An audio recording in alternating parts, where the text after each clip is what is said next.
In order to understand the government system of United Kingdom, we need to understand three things. The first thing we need to understand is that what types of government system is in United Kingdom, whether it is a unitary government system or whether it is a federal government system. And then we need to understand the whole system of Parliament of United Kingdom, and then we need to understand what is constitutional monarchy and how does it work in United Kingdom. So let's get started. First of all, let's see what is the difference between unitary government system and federal government system. In federal government system, there is a central government and each of the provinces and states has their different government, which is called provincial government.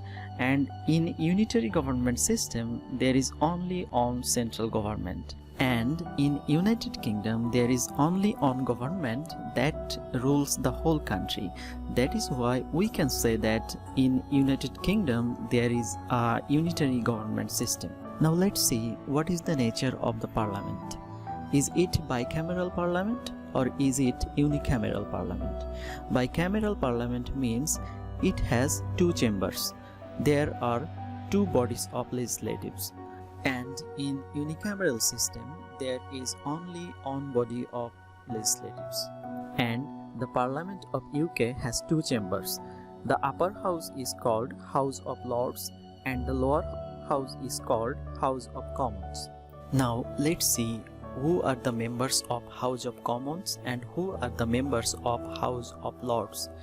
In case of House of Commons, the members are elected by the people and they are the representative of the people, and there are 650 members right now in the House of Commons in United Kingdom, and they propose laws, they scrutinize government policies, they ask questions to the ministers. They also participate in debate. Now let's go to the most complex part of UK's parliament system.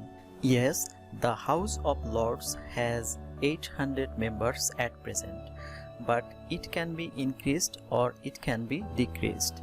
It depends on the decision of House of Lords Appointment Commission. The members of House of Lords are called peers.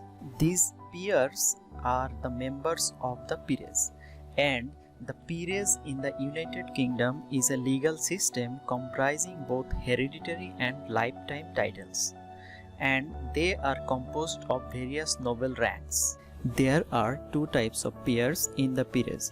The first group is called hereditary peers and the second group is called life peers.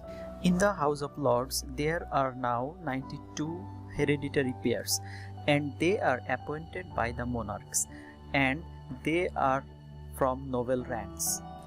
And the rest of the members are called life peers. They are basically appointed by the respective political parties. They are the people who are expert in different fields. They can be army personnel, they can be former MPs, they can be businessmen, or they can be current senior judges, and who can add values in specific areas of expertise in parliamentary debates. One of the key difference between life peers and hereditary peers is that a hereditary peer can bestow his or her title to their children, but a life peer cannot do that. The political party who has the majority in the House of Commons, they can form a government, and there will be a prime minister who can choose the ministers according his own choice. And at present there are 121 ministers in United Kingdom. The cabinet is responsible for their works to the House of Commons as well as to the House of Lords. The last thing we need to understand is that what is constitutional monarchy? A constitutional monarchy is a form of monarchy in which the monarchs exercises authority in accordance with a written or unwritten constitution. And in United Kingdom, the monarch has been given power by the constitution. That is why it is called constitutional monarchy.